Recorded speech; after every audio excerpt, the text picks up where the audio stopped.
Hey there, boys and girls of the YouTube world. On this week's episode of Mortske Repair, the Duff Dog and I are going to take my dad's 1966 Buick Skylark and see if we can't upgrade the rear differential with a Ford 9-inch. Suppose it'll do a burnout? It either doesn't burn out or we break something trying. That's what you guys want to see. Awesome break stuff and fail.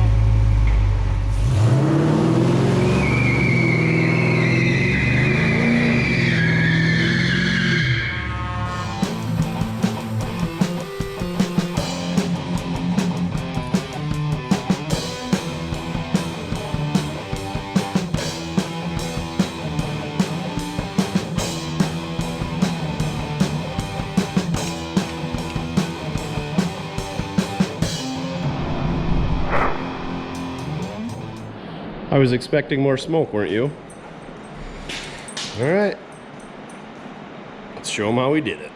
So this is my dad's 1966 Buick Skylark 4-door hardtop that his grandfather bought brand new. It's been in the family ever since. The car sat off the road with the engine out for about 15 years, 10 years, something like that. I took a 6-liter LS and a 4L60E and we drivetrain swapped this thing. What the heck is that? We drove it down to Holley LS Fest, Chin and I did. Thanks for choosing rally. Would you like to try number 1 or number 2? Well, made it to the Holley booth for our photo op. Got some stickers in the front windows so people know who we are. In Bowling Green, Kentucky, we put around 3,000 trouble-free miles in that trip, and we put another 1,000 or so around here locally since then. Dad's used it, I've used it. Chin and I were pretty easy going on it on that trip. We got up to some speed a few times, and we didn't do many burnouts.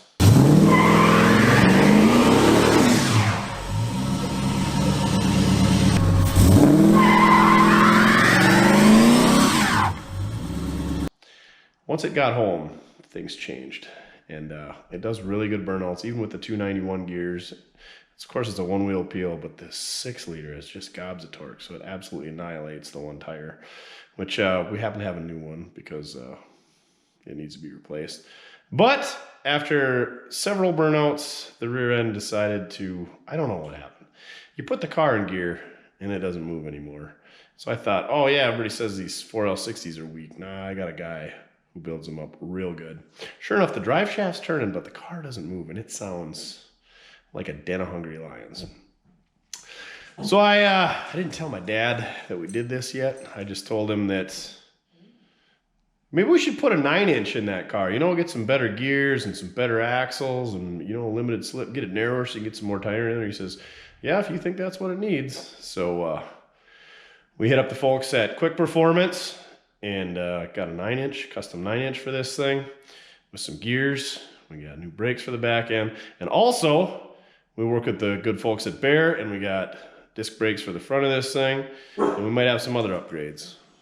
Is that what you're reminding me about? Anyway, let's see if this thing will start. It's been sitting in my garage. It was pheasant season, so it was October when I shelled out that rear end. Pookie came and saved the day, of course, because that's what Pookie does. Like a good neighbor, Pookie is there. Do the jingle! Do the jingle! Like a good neighbor, State Farm is there! Hey guys. He jumped in the Expedition, was hooked up to a trailer, drove up the road a few miles, winched her on, got her home. It's been in here ever since. What do you think, Duff? Is it going to start? Go for a ride? Oh, you know that the rear end's shelled out? Yeah. Me too. She's a good-looking car, though. Old Grandpa Sam here. That's the beauty of these LS's. You just turn the key on and they go. All right. Run our fuel pump. Get the Terminator system all doing its thing.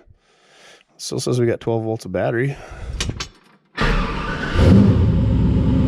Fire's right up. That's good, eh? Now let's put it in gear. I wonder if you can hear the noise. It's painful.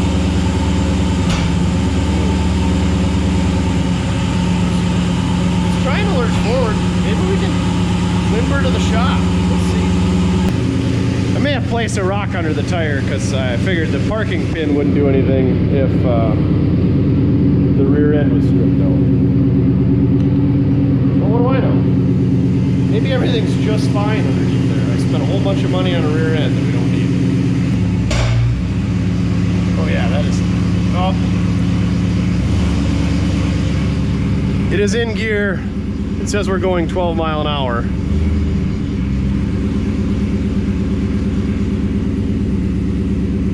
Yeah, she's chooched, kids. So what are you thinking? You know, 8.5 inch 10 bolt, or maybe it's a 8 1/4. I don't know. I'm guessing 8.5 inch.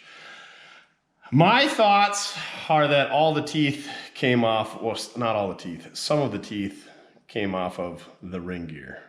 But we could have taken the teeth out the ring gear. Could have taken the teeth out the pinion. We could have broken axle. We could have stripped the splines off an axle. We could have. The cross pin could have broke in the differential. Who knows? We're gonna find out. Because that's what we do. We break things and we show you. It's a clear shot out of here to the shop, if it would drive. It's a good thing we just have a tow truck sitting there doing nothing. Well, it's in neutral. It still rolls, so that's a plus. Mush! Come on, Duff, you're a sled dog. Look under this thing.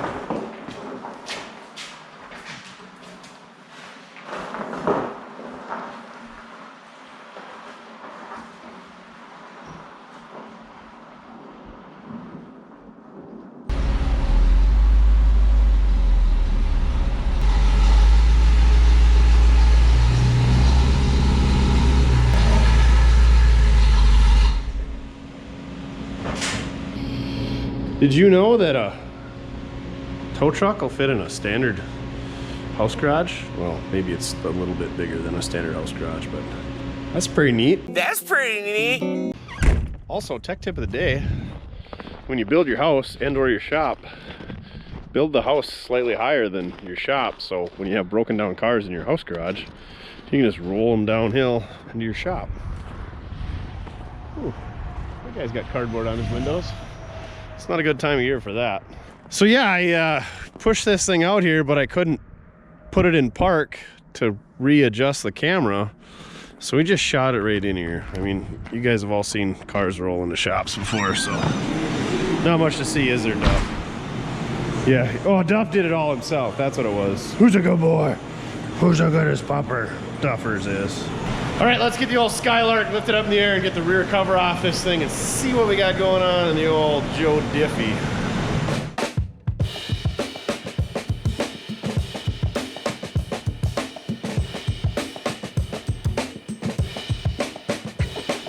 Mojo, he's getting all excited. He says it's spider gears. That's what he shelled out in his 56 all the time back in the day.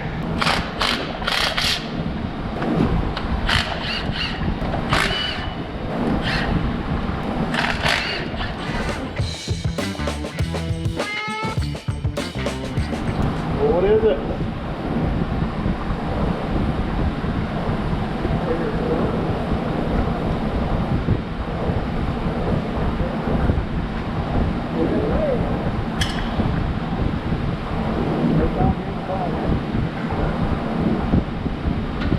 Oh, that's a big chunk of one. Whoops. Well, the top one's there. Catch you sometimes.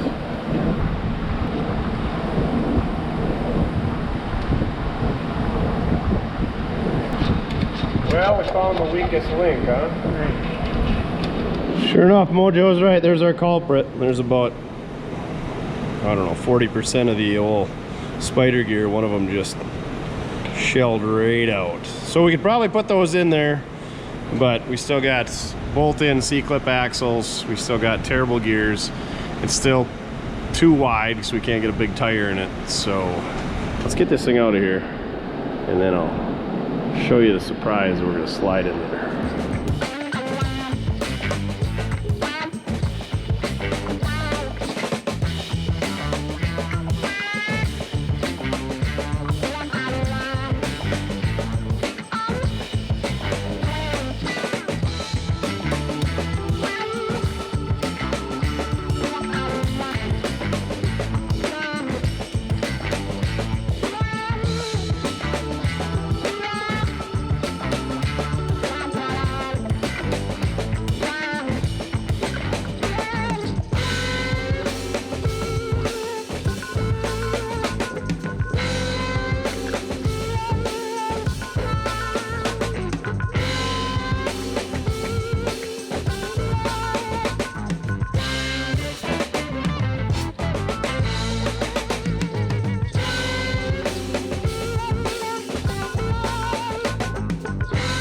Look at all these fancy new parts we got, Duffers.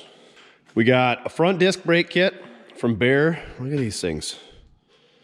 They're loaded with pre-packed bearings. What a deal. We got our calipers. We got an entire disc brake kit for this car originally, but we're gonna show you, we're gonna go drums in the rear. Like I said, it's a Bear front kit. I don't know, these dual piston, sure. Dual piston calipers. They're red. Not my favorite. We could paint them, but they might look all right, peeking out behind those torque thrusts. So it looks like we got our brackets that bolt to our spindle. We got our caliper bracket. We got some destructions. We got some hardware. We got some nice braided stainless hoses. We got some bleeding utensils. We got a proportioning valve. We got a master cylinder. Hopefully this master cylinder is going to work with the drum brakes. And here's why we're going with drums. In the rear, we got a fabricated 9-inch from the great folks at Quick Performance down there in Ames, Iowa. This is narrowed, I believe I had them narrow at 3 inches so we can get a little bit more tire in there instead of like, what are they, 215/70s we got back there. Hopefully we can get like a, it'd be awesome to get like a 255, but I'd deal with it. Even a 235 would be a big improvement. We got limited slip center section with a 325 gear. Originally I thought this car was going to need like 373s, but we drove the snot out of it with the 291s in it, and that 6-liter has all kinds of torque, so jumping up to a 325 is going to make a huge difference anyway. And that's the beauty of a 9-inch. We can always pull this center section out and we can go up to a 350 or a 373 or a 410, whatever we want. But this is going to be a big improvement going up to 3 1/4, plus she's a 2-wheel peel setup. Came with axles, came with new seals. I got new drum brakes that are drilled for 4 3/4, fully loaded backing plates, all the good stuff. And the reason I went with drums in the rear is just, it's your rear brakes. We're not gonna do a bunch of autocross, and Dad's not gonna do a bunch of autocross. He's not gonna be pulling trailers. And disc brakes seem like they always get full of dust in the rear, and they squeak, and then they get rusty. They, you know, where the, you can paint the whole thing obviously, but where the pad runs is gonna be fine, but where the pad doesn't run, like right here on the inside edge, they always get rusty. And I'm old school. I like my drum brakes. I'm not gonna argue with anybody that says you gotta have discs on the rear. I just like drums. So I already pounded the seals in. I already pulled the studs through for our rear center section. They installed the breather for us already. It's a really nice piece. We got to wipe out the inside here yet with some brake cleaner. We just used some big heavy washers and the 1/2-inch impact to pull those through. Pretty simple. Yeah, I guess all we gotta do is drop that center section in there, bolt our backing plates up, slide our axles in, put our brakes together, and then we're gonna give her a quick rattle can. They do have the option to, you know, get these powder coated and stuff, but I figure it's underneath the car. This isn't a show car, it's not a full restoration, so we're just gonna rattle can it because nobody's really ever gonna see it, and the rest of the car isn't absolutely phenomenal anyway, and we're not a huge fan of painting things, so we're just gonna give her a quick spoof of some Rust-Oleum primer, and then probably some Rust-Oleum or Krylon or whatever, flat black or semi-gloss black or satin black or gloss black or whatever black we got. We're not gonna paint it chrome, and we're not gonna paint it some high-vis orange or pink or yellow or green. It's gonna be black, subtle. And since we got that out, I might even paint these calipers. I'm not a flashy, red is my least favorite color, especially on vehicles, and I'm not a painted caliper type of guy, and red is just too flashy, and I think my old man would approve. So that's some of our parts. We also got some improved headlights that we'll show you if we get to that point. I don't know how much time we're gonna have this week. We can't just crank the work out because my coworker is a complete utter lazy pup. Oh, it's the cleaning lady. Don't bark at the cleaning lady, Duff. You're gonna be YouTube famous now. You're excited. We got new brake pads too, I guess. And we're sealing her all up with the right stuff. That's the only stuff to use. 1 minute, just like me. Okay, never mind that comment. Let's get back to work.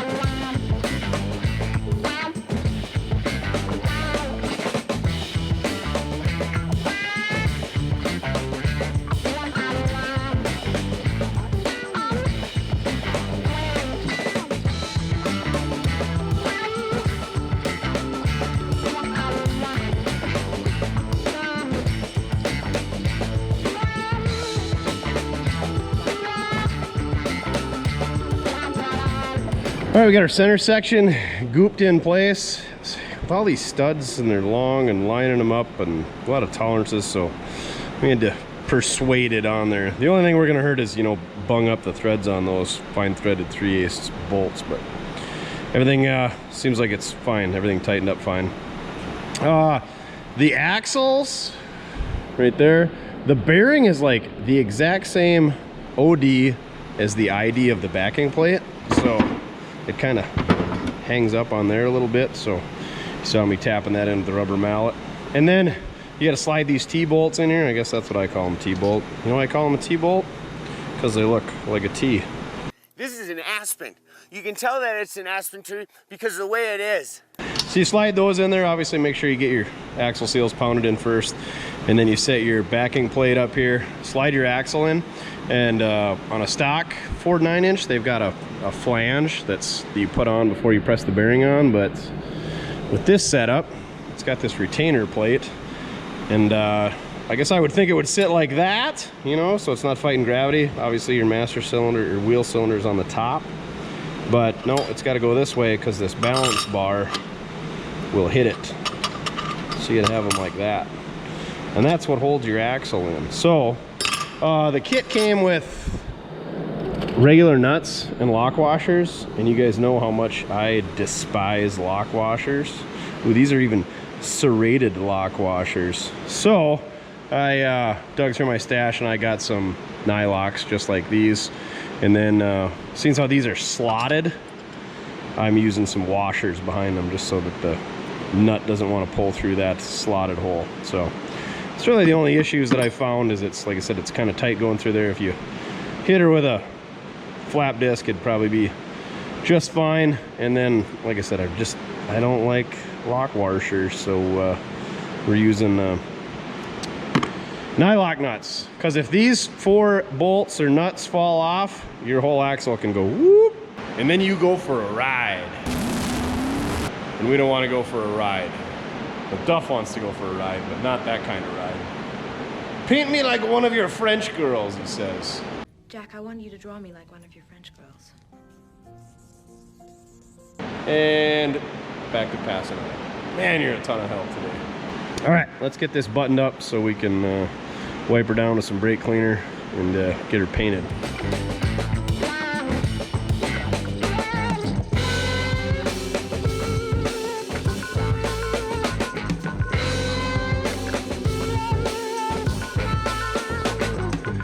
Well, I think we got her all back together. What do you think, pup? And it turns, so, I mean, that's a win. It did not come with U-bolts, so I'm guessing they're going to be different on the old Buick. So we'll have to find some of them, and then I'm guessing the U-joint's going to be different, so we might have to. And even the drive shaft length. It's not a bolt-in deal. Well, it bolts in, but I'm guessing we're going to find a few snags, but I will let you know just in case you are putting a 9-inch in your Chevelle or Camaro, not Camaro, Chevelle or Buick. What's the Oldsmobile version of these things? A Cutlass, I suppose. It's going to be a lot of the same stuff if you're converting, you know, even a Chevy pickup to a 9-inch or an Impala to a 9-inch. Whatever. All right. So everything went pretty smooth. She turned smooth. So all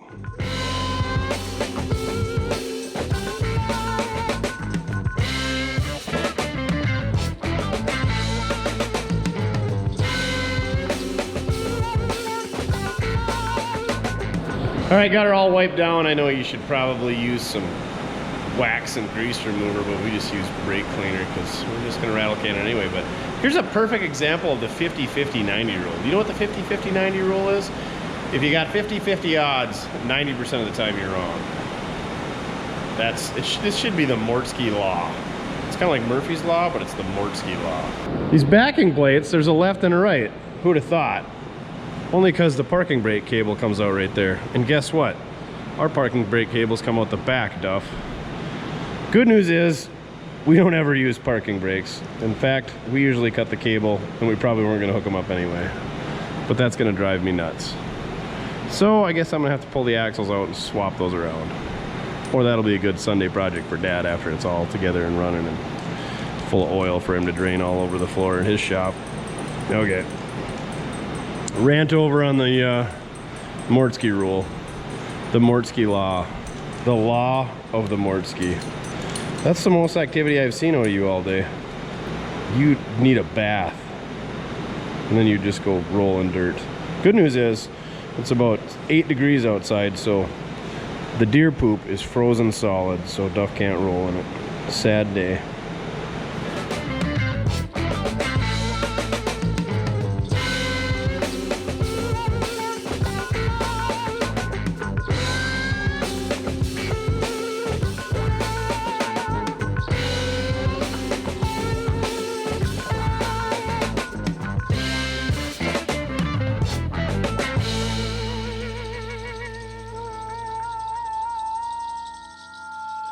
Guess what else we forgot?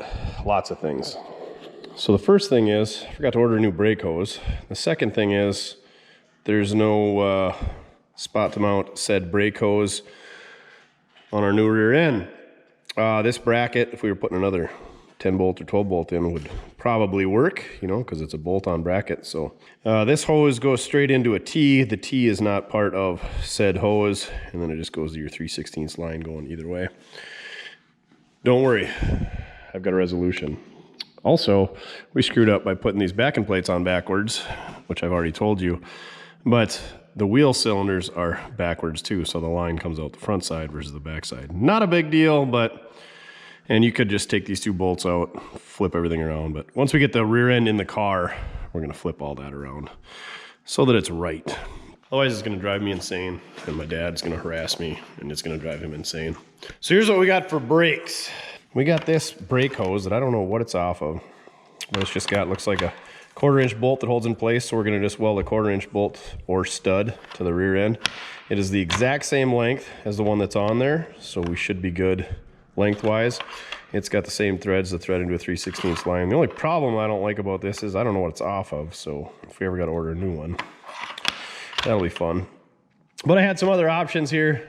Speedway sells these brackets. You could have just welded this bracket to the rear end, and then we could use the same style as what we had there. And then, like, here's a one off of a spare for that 78 C330 ramp truck. Oh, that's the same thing.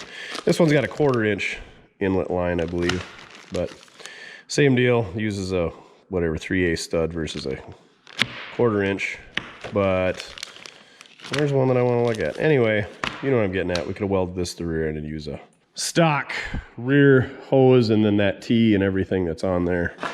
Basically just replaced this guy with this guy. You know what I'm saying. But I think it'll be cleaner going with that line that's already got the T in it, so there's one less connection to leak. Like I said, finding a new one if we ever wear this one out. Last one lasted for what, 60 years almost, so I feel like this one's gonna be just fine for the next 60. Yeah, I probably won't be driving in 60 years. I mean, I hope I am, but I'll probably be driving a wheelchair. I'm gonna have one of them hot rod wheelchairs. I'm gonna be that guy in the old folks home doing burnouts and harassing all the employees, because that's what I do now, I guess, so why would I ever change? Right, Duff? Ugh. Wish this stuff was all just bolt in, but it's this little piddly stuff, like running brake lines. I'm gonna spend way too much time running those, and I'm not gonna like the way they look. Such is life.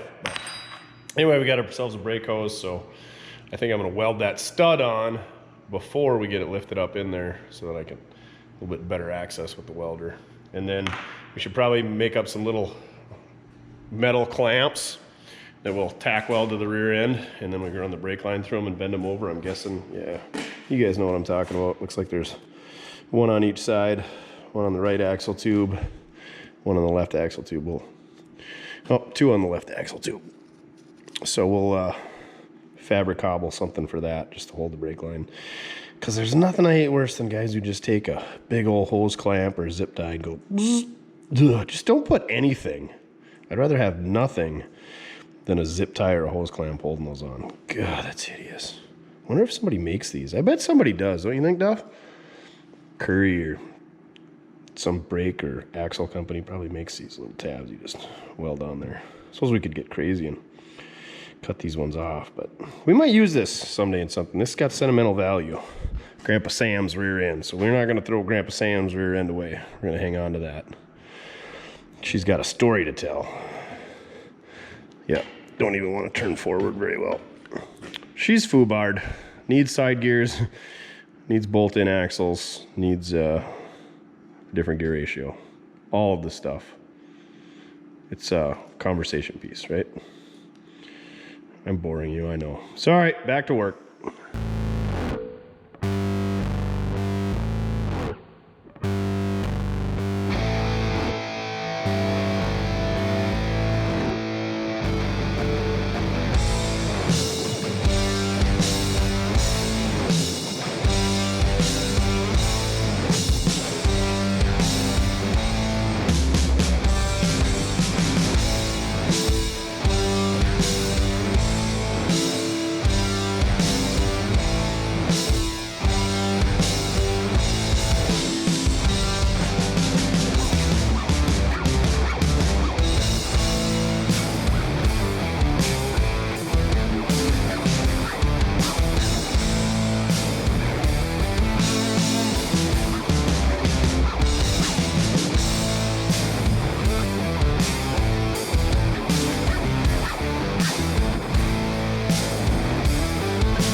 We interrupt your regularly scheduled shenanigans to bring you a quick little tidbit on Quick Performance. Quick Performance is our highlighted business of the week. They are based out of Ames, Iowa currently. They started in the Gilbert, Iowa area, established in, sounds like about 1984. There's kind of a loose definition of maybe when they started. Basically, it started as they were building race cars for themselves, and then they started building them for other people. And it evolved into, they were really good at building rear ends, so then they started building rear ends, taking junkyard rear ends and making them work for race cars and street rods and hot rods and 4x4 pickups and mud trucks and you name it. And now they've evolved from using used parts and refurbishing to it's pretty much all new components. They do mainly for 9 inches, but they will work on just about anything. Dana 60s, 8 inches, 10 bolts, 12 bolts, you name it. Kind of your one-stop shop. Like I said, they're based out of Ames, Iowa. Really good folks to deal with. The first time I ever dealt with them, I was getting some backing plates for a 57 Ford 9-inch rear end, and there was something about the axle bearing diameter and the backing plates were wasted because it was, you know, laying in a slough like everything I had. And these guys are selling like complete backing plates loaded with drums and all that. And we were drinking beer one night at like 8:30 at night in the middle of the summer. And I was like, let's call this place this sheet I got in the mail or saw it in the back Hot Rod magazine or wherever it was. And sure enough, I said, we'll leave them a message. They'll call us back tomorrow. 8:30 at night, and they answered the phone like just some good old boys building race cars down there. And sure enough, they had what I needed, shipped them out, everything fit up great. And I think they even bought the old backing plates because they said, yeah, that's kind of an odd duck. And I'm pretty sure they bought the old backing plates off of that 57 Ford 9-inch rear end because that's what they do. I'm sure they had an outlet for those backing plates and they weren't doing me any good. So yeah, just a really great group of guys and gals to deal with. Talk to them on the phone. They make 9 inches catered to all your needs, any bolt pattern. They got jigs to put in pretty much anything, you name it. Camaros, Mustangs, Mopars, pickup trucks. You can get them disc brakes, drum brakes, one wheel peel, 31 spline, 28 spline, 35 spline. And they're always evolving. He said they're always adding new fixtures for creating new applications and stuff like that. And they're really focused on working with the customer, helping the customer out. So if you got any issues with something you bought from them, give them a call. They'll talk you through it. Fortunately, I didn't have any issues, but that's kind of their thing, is customer service. They're the small guys. They're not the great big, the big three out there that are, basically running the show. These guys are small guys, and they want to have a good name for them. So if you got a problem, call them up and they'll take care of you. Well, there you have it. I like giving you updates on these smaller businesses, privately owned, family operated businesses that we work with, or information that we find in cars. So this week's spotlight is Quick Performance. Go check them out. Give them a call for any of your rear end needs and brake needs, whatever they might offer. I've just dealt with them in brakes and rear ends. So now back to your regular scheduled programming. We are out from Studio D. You still need to think of a name for this little tidbit. Comment down below. All right, we got the diffie pretty much in there, squared away. We got our springs in there, shocks hooked up, control arms tightened up. We still got to do brake lines. We did flip the backing plates from side to side so that our brake lines are on the right side and that our park brake cables go the right way. I did cut out the rest of the park brake cable system out of this car. It wasn't hooked up because the tranny mount's different, and I was missing some stuff because Dad had it apart. But anyway, it wasn't hooked up when I took this stuff, or when I got the car going. So if he wants to hook it up later, he sure can. I did measure for a drive shaft, and we need about 58-ish inches. I found one that's 58 1/4 in a snowbank. It looks like she is out of a 79 Olds with a 350 trans. So this should slide right in our yoke. Here's the thing. I twisted the splines on 2 brand new yokes. So I don't know if it's the quality of these or what, but we gotta try something different. So when it twists the yokes in there, the splines, I don't know if you guys can see it, but it'll only slide into that spot, and we get a vibration when you get a bunch of weight on it or you hit a bump. So I don't know.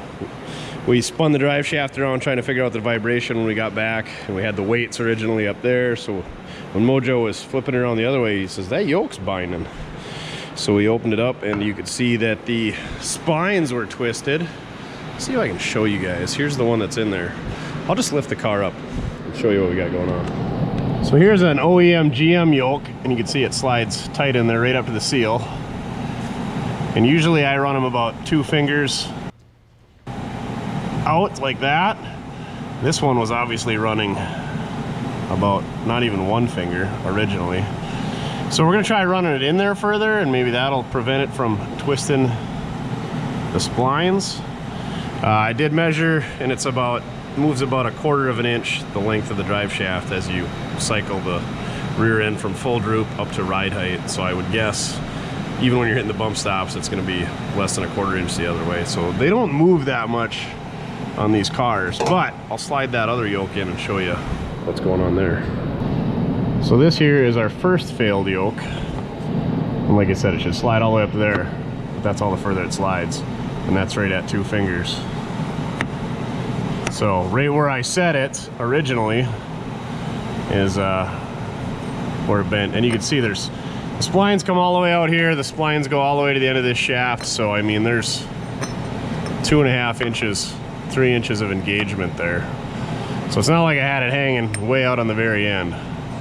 So comment down below if you know what's going on here, if you've seen this before. I mean, 278 gears in a basically stock 6-liter and a 1-wheel peel with a 215 tire should not be getting enough traction to do this. So I'm thinking it's just poor quality offshore parts. I do have a new TCI ordered to have on the shelf, but we're gonna try, we don't have it right now, so we are gonna try just running a stock GM one, see what it does. Thought it was gonna be a nice gag, give my old man some nice new parts, but we're going with old stuff because hopefully that's what works.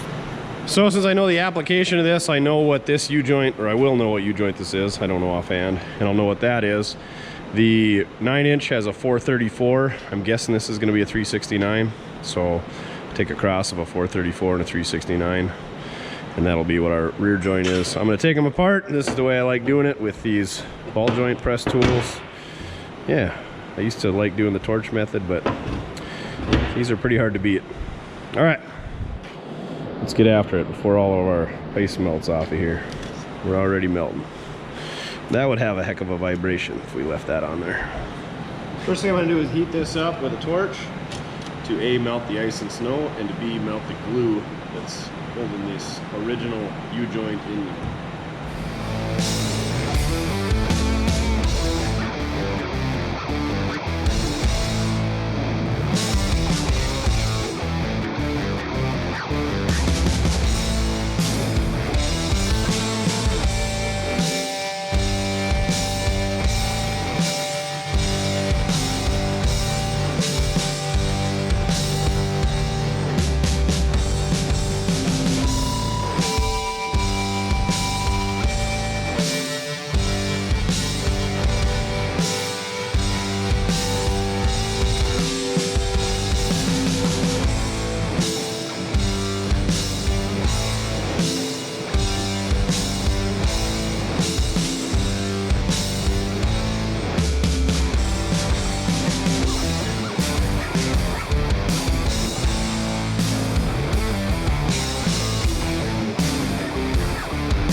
Well, there you have it. One 1966 6-liter 4L60E Ford 9-inch Buick Driveshaft, which is conveniently the same length as a 1979 Olds with a 350 transmission. We lucked out on the joints. This is a factory 534G. The yoke that was on this had a little groove in it, so I took one of the other ones I had laying around, cleaned that one up instead. It's a little bit smoother here, so it's not going to leak on the seal, even though odds are seal would run in a different spot. And then at the back, 534G, lucked out. So no combination or bastard joints. I ran the 534G Hencho in Mexico up front because it seems like those get less stress on them. And in the rear, look at this. Found an old Neapco made in good old USA. Carton and contents. Looks like they come out of Pottstown, Pennsylvania, Kansas City, Mo, and Sacramento, California, at this time anyway, back when this was. She was 15 bucks back in the day even. Anywho, seems like the rear U-joints break under high horsepower and then they wear out faster, especially on manual transmissions. Right, Duff? So we put the good one back there. Now, usually these Moog precision joints, what I run and everything, even though they are made in Mexico.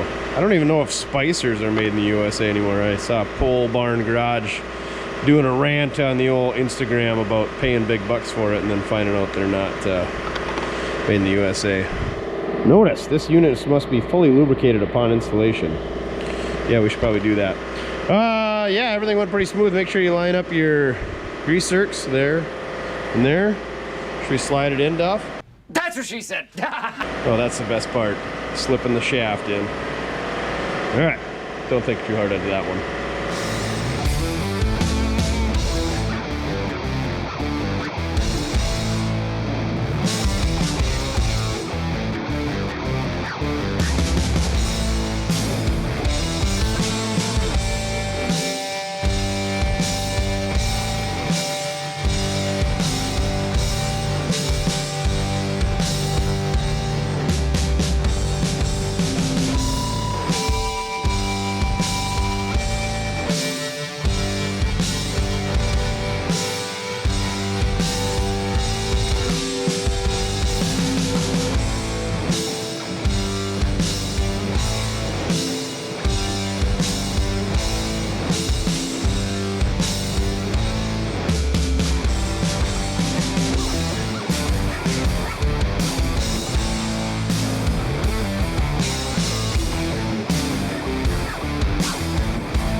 All right, 2 new brake lines run. If you were really paying attention, you'll notice that I made this one too short, so I had to make it twice. But they actually laid out pretty well. We made some brackets. Here, I'll show you. We just took some really thin gauge angle iron, and we just sheared it off. I was going to weld that to the rear end and then bend it down over the line, but everything looks pretty good. We can always add that later, I guess. You know, they're not going to do much flexing. Maybe that side's a little bit longer. We can clamp her in place, but we'll leave that up to the old man if he wants to do it.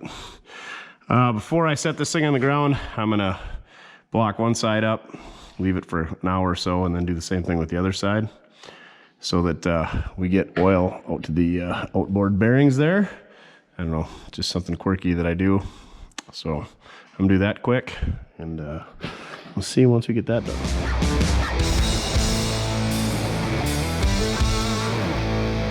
All right, she's back on the ground. I'm gonna torque the lug nuts. I got the brakes bled, which the old gravity bleed method worked fantastically. Mojo says, hate to burst your bubble, but leaning that axle ain't gonna do you no good. And I said, why is that? He says, well, it's got an axle seal and a sealed bearing. So once again, Mojo wins the useless knowledge of the day. Topped off the brake fluid. We got to run for 15 minutes, warm her up, let her sit for 45. I think we got to do that 4 or 5 times. Let's look at our cheat sheet from Quick Performance here. It's got 80/90 in it. We don't have to run any posi additive. 5 heat cycles, filled gear oil, drive gently for 15 minutes. Gently. No aggressive driving. Let rest for 30 to 45 minutes, and then repeat step 2 and 3 4 more times. Okay, we're gonna round up the Duff, get our camera set up, make a lap, and get this rear end broken. I can do that. Oh, and the tires, they're a little tight on the inside. I mean, there's still plenty of room, but we got all kinds of room out here. So now we need to get way more tire out here, which is kind of what we're hoping for. So we're gonna have to figure out the rim situation and get some more tire back here. As you all know, the polished torque thrusts are not my favorite, but that's what I had in a 15/8 4 3/4 bolt pattern. And I mounted a 255/60 on there. It's just seemed like they set in too far on both the 215s and these. So I wanted to try an 8-inch rim. Unfortunately, it's just barely touching the inside. We could maybe make it work or put a real thin spacer. I don't like spacers. You guys know that too, right, Duff? Just do it right. So I think we can stick with the 15/7 and then go with like a 235/75 or a 245/60. But we definitely got more room for tire. We got all kinds of room out here. That's where we were tight before. Now it's the inside that we're dancing with danger. I don't know, what do you guys think? Do we stick with the polished on there? I'm more of a dirty mag fan, you guys know that. So is my old man, so I think that's what we're gonna go with. Oh, it's too high in the back? Yeah, you're right, it needs to come down a little bit. Maybe we'll get some new springs and sway bar and all that good stuff at some point. All right, let's put the old 215s back on there. What do you think this is? You gotta cater to your needs? All right, I guess Duff's riding in the back. All right, let's do this. Come on, rear end, work. Pretty bad when there's bugs on your windshield in January in North Dakota. Oh, I forgot how good this car is. And how crappy this door clicker is. There we go. Well, it's moving on its own, so that's better than last time anyway. When we brought it in, I guess. Of course, we got some fresh precipitation coming down today, so hopefully the roads aren't too snow-packed.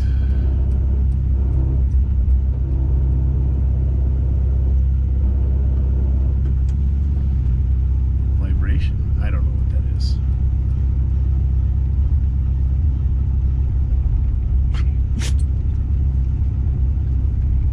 Well, must just be the brakes doing their break-in thing. To the opera, James? I suppose he gets to ride in the back of the pickup, in the back of the Expedition. Something's definitely making a scratching back there. Is it the tire? Is it the brake? Is it the drive shaft? Is it an axle? Definitely on my side. And now it went away. I'm guessing.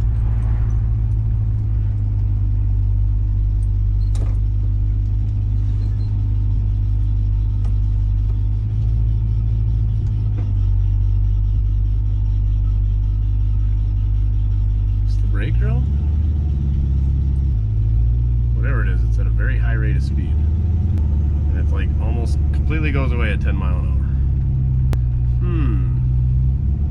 Do we risk it for the biscuit and keep going? Or do I turn around and put it back on the hoist? What do you think, Duff? He loves walking in this weather, so I guess we're just gonna keep going.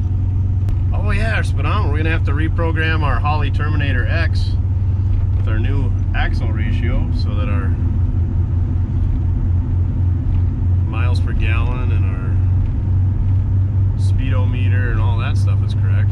Good news is this thing's got a brand new heater core in it, because the bad news is it started leaking as soon as Chin and I got back from Kentucky, and the really bad news is you had to completely blow this car all apart in order to replace said heater core, like removing the hood and removing the right front fender and the inner fender. It was not any fun. She still drives as good as I remember. Oh, I left her with 5/8 of a tank of fuel. What a nice guy I am. I don't hear any tires rubbing. That's the thing, that noise back there was definitely not tire rubbing, I hope. Maybe. Should probably go check. We're just gonna go for a quick jog up here, get some heat in that rear end, and turn around, run her back. According to this, we're doing 64, which with the different gear ratio, we're probably doing 55-ish.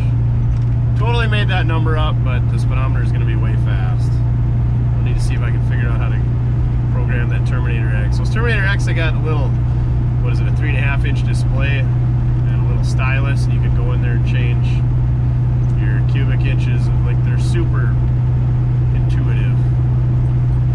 Even a dummy like me can run them, right, Duff? So easy, even a caveman can do it. It's so easy to use, a caveman could do it. What? Oh, no, Not cool. I didn't. Oh, now you want to be up front? Come on now. Hey, we need to drive here. This isn't Uber. You can't just sit back there and talk trash. Alright, I'm turning the heat on. Heater, high, medium, on, defrost. How does this even work? I know that it does. Chin and I actually had to use the defrog quite a bit when we went down to Kentucky. She was a little dewy in the morning. Man, this car is good. Have I told you that? And I would know, because I got like at least 4,000 miles worth of sitting here driving this thing. A little bit of wind noise coming from around the window seal back there. A couple little tiny rattles. To be expected on a, what, 57-year-old car? Yeah, 77 mile an hour, so we should probably be doing 70-ish. My calculations, my shoot from the hip. Fire from the hip. Wooden style calculations. Well, I guess we're going to drive down the highway for about 7.5 minutes. And then we're going to drive 7.5 minutes back. We're going to leave this thing outside because it'll cool faster. Because it's... What is the temperature today, Duff? It's got to be double digits at least. Whoop!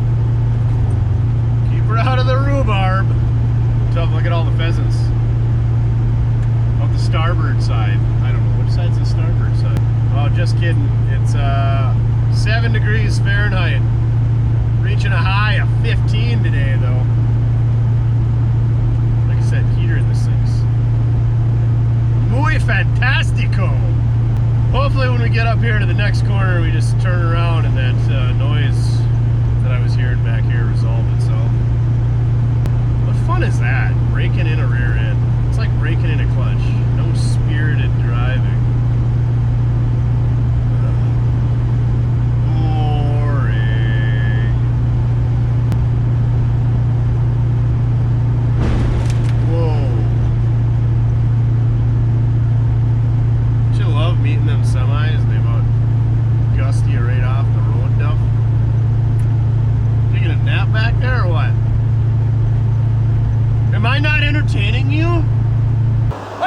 Turn! Hey, a new clip that we haven't used. Gladiator. How about that? How about that? Just cranking out the new clips today. Really mixing it up for you guys, huh? For everybody complaining about we're using the same old dead horse that we're beating the crap out of. Have you ever wondered if PETA could find a way to be more annoying? Surprise, they have a Twitter account. Well, nearest my calculations, that's about 7.5 minutes of old lady blue hair driving. So we're just gonna flip the biznatch here. Brakes are working, so that's a plus. And we're gonna head back the other way. And then we're gonna go have a sandwich. Just kidding.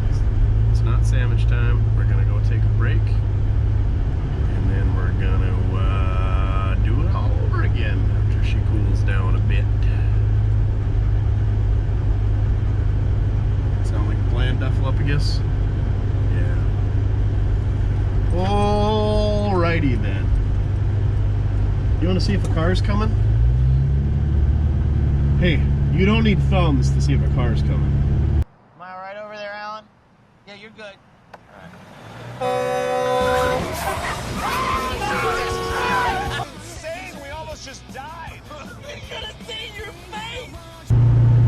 Well, what do you think, Duff? We gonna make it back? Let's hope so. We LS swapped this thing and pretty much had 4,000 trouble-free miles. I did blow the solid steel, I think it was the return line, the pressure line. Anyway, I think it was the pressure line.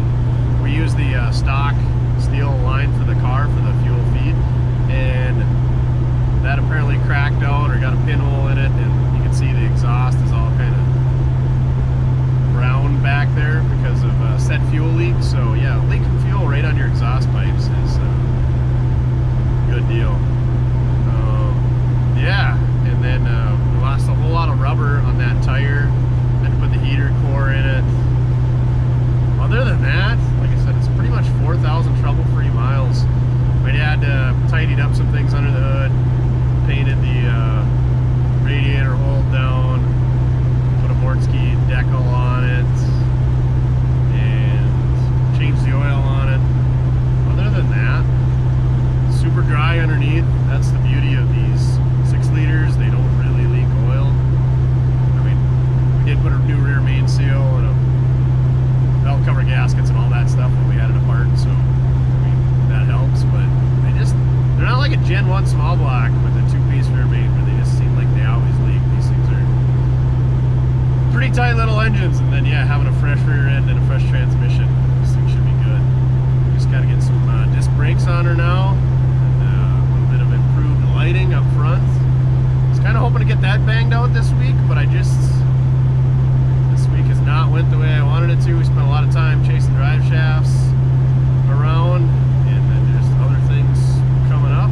So yeah, kind of wanted to get some measurements taken so we can get some bigger tires, maybe some bigger rims ordered for this, but we got all kinds of time before spring comes around to get wheels and tires ordered. I know wheels are insane to try to get right now. The good thing is tires are pretty readily available from what I found. Anyway, the tires that I run a lot of these hand cooks like are on here, and then general grabbers have been super easy to get, and then Cooper Cobras haven't been a problem. Those are pretty much the 3 tires that I run on all of my stuff other than my trailers. Trailer tires have been easy to get. So yeah, but wheels, like some wheels are like 3 to 6 months out. I think we got some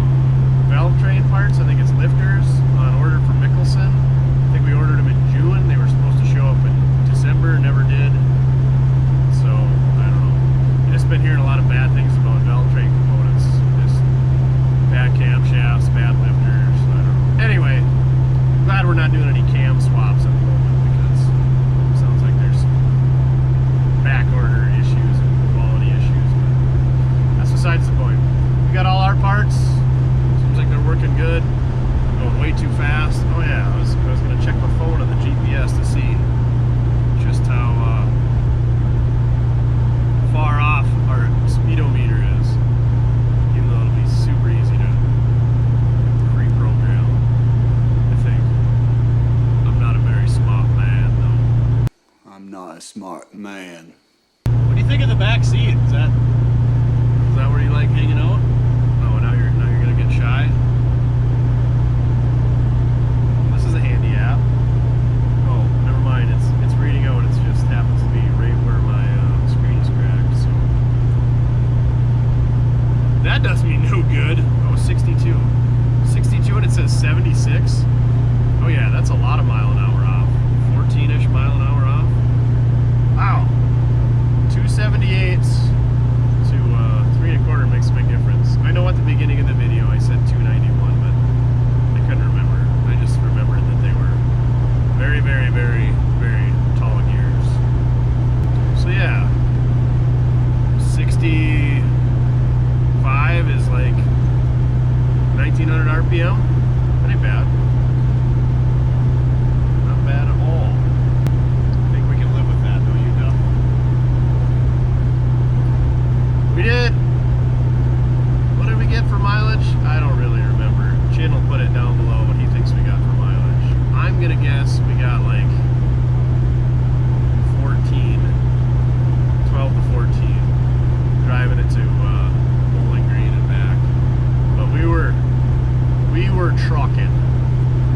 We were hauling the mail, especially through Indiana. I'm pretty sure it's a minimum requirement to do 80 in that state, and we were doing like 90, 95 through a lot of it, and still like just keeping up with traffic. We weren't blowing by people by any means. It was insane how fast people were going in Indiana. They were making stuff happen, and this car loves 85, 90. Just, I mean, not that I would know, because that would be speeding on like every major American highway and interstate. I can about imagine that it would really like going that fast.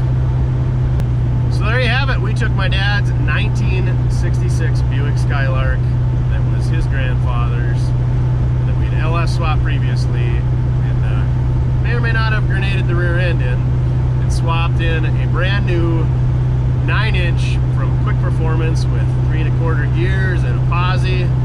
Made this car super good again.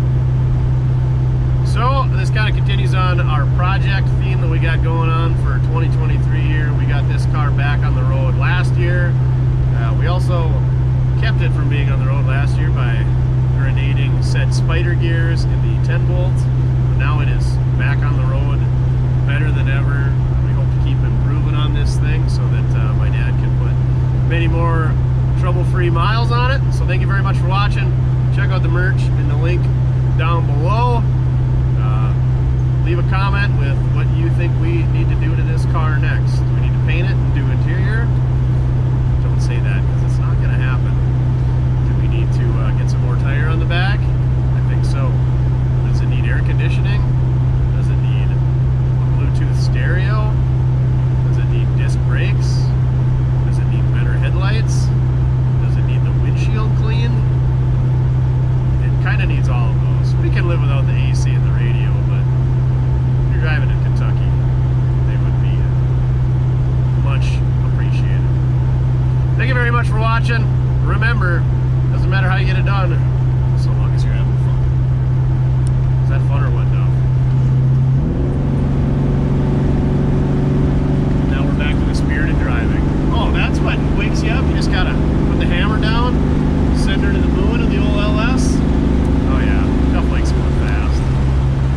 I'm go fast, I'm go fast. I'm going fast. So programming your Terminator X is super easy. You just go to the home screen, you go to your tuning, you go to your system, you go to your transmission, you go to your speed calculator, rear gear ratio. I already set it to 3 1/4. She was originally at the 278 in there. You can either drag this needle back and forth, or you can bump it back and forth using these arrows. So we're gonna put her to 3 1/4. That being said, while we're in here, I'll show you how to adjust your tire height if we go with a different set of tires. You save that. You can go to your tire diameter. Right now we got 27.6, same deal. You can slide back and forth all the way from a 10-inch tire. That'd be some sweet little Daytons. We could be bouncing on some hydraulics. All the way up to some 70-inch TSL mud boggers for really getting in the mud deep, but Yeah, same deal, just bumper back and forth. Easy peasy, lemon squeezy. Click save when you're done. There you go. Then we go back to our monitor, multi-gauge, dash number 2. So easy Duff could do it. You don't even need thumbs, I bet. Oh, you want the nudges. You give the nudges for the ear rubbage. All right, Holley Terminator X. Super easy system to run. Right, Duff? Yeah, you just want to go for a ride, don't you?